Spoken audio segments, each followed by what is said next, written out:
Normally, when it comes to Marvel, box office success is pretty much a guaranteed bit at this point. You're going to get some good, consistent numbers.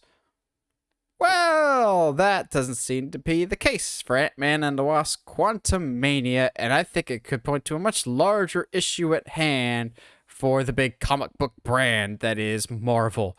So Ant-Man and the Wasp Quantumania last week had a pretty solid opening with $102 million. Not great compared to other comic book movies of recent memory, like Black Panther Wakanda Forever, Doctor Strange in the Multiverse of Madness. But for Ant-Man, it was pretty good, but probably not as good as Marvel was hoping for. Ant-Man just has never really made the box office money that the rest of the Avengers have, and that's okay. I was not the biggest fan of Ant-Man and the Wasp Quantumania. You can check out my full review. I think it's fine, but if I come out of a theater going, well, at least it's not as bad as Thor Love and Thunder, I don't consider that a win. So here's where the problem arises, though. Ant-Man and the Wasp Quantumania made about $102 million opening weekend. Cool. Movies will eventually make less money over time. A good movie, if it's a win if your movie makes around 50% less in the second weekend. So you chop in half, till eventually you're out of theaters. Ant-Man and the Wasp Quantumania was not 50%. It was 69%. Nice. The problem is, that is the largest second weekend drop in MCU history. It made $32 million in its second weekend. Now, granted, Marvel movies in the past have also had big drops. Doctor Strange in the Multiverse of Madness, even Spider-Man No Way Home had numbers drop, I think, somewhere in the 60s. The difference is those made a lot more in their opening weekend. And in the case of Spider-Man No Way Home, people were telling their friends that they need to go see it. It had tremendous legs and also very good reception. Ant-Man and the Wasp Quantumania, on the other hand, while it's not getting overly negative reviews, it's not getting glowing reviews either. So I think now's a good time to talk about the current state of Marvel in light of this box office report. I know some people are going to be like, the sky is falling, the sky is falling, the sky is falling. And I think there's part of that here, but at the same time, I don't think it's all doom and gloom for Marvel, but sure as heck not good. So the positive here. Ant-Man has never been their big money maker. It just hasn't. This is the first Ant-Man that's really played into the larger MCU in terms of overall ramifications. I know you can make the case that because of the quantum realm and the first two Ant-Mans, that was how the Avengers were able to save the day in Endgame. Like, yes, but this was supposed to be the movie that everything branches off of this one movie. Marvel kept hyping it up.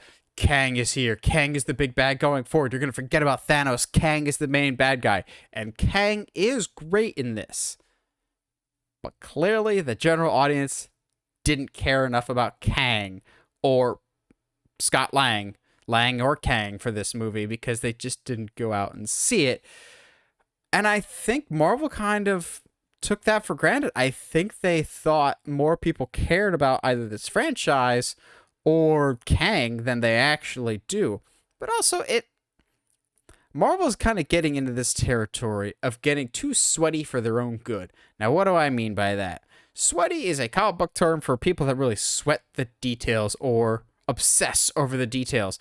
And that is great. I would probably consider myself one in some respects, depending on the character and the storyline, whatever. The general audience, I would not put that in there. And we're getting into really deep, dense, sweaty territory with the MCU. But also, as we wade deeper and deeper in these difficult story waters, the quality hasn't been to the standard that should be guiding this windy path. Doctor Strange in the Multiverse of Madness, while people enjoyed it enough, it wasn't to the quality that a lot of people were expecting, and that, I think, played a big part into its overall drop-off in the second weekend. Thor Love and Thunder, if you like it, that is awesome, and I'm happy for you. To me, Love and Thunder is the worst MCU movie so far. Phase 4 was easily the weakest phase in the MCU. Now, they were trying some new things, and I totally applaud them for that. But fans myself included, we're kind of hoping, okay, phase 4 was a learning phase, but now we're in phase 5, which is what Ant-Man and the Wasp Quantumania is. It's the start of phase 5. We kind of get back on track. We kind of get back to the Marvel we know and love. And the fact that it wasn't, I think, is very reflective in the box office. People just were like, lately, Marvel just hasn't earned my dollar at the box office. Movies are expensive. I get it. And so if you're not sure if the quality that you're going to get is worth your time and money, I get why people aren't going. I feel like because I'm such a big comic book fan, the reason I'm seeing Ant-Man and the Wasp or Doctor Strange and Multiverse of Madness is more, I feel like if I don't, I'm going to be behind on a larger narrative.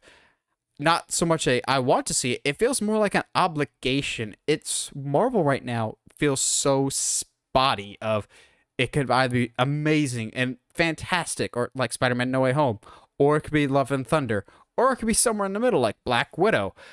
But the fact that we have not gotten consistency, I think it's finally starting to catch up with Marvel at the box office. For so long, they were just impervious to box office pain. Like other studios, if they didn't have a good movie, it showed up in the box office. They just didn't make the money. People didn't see it.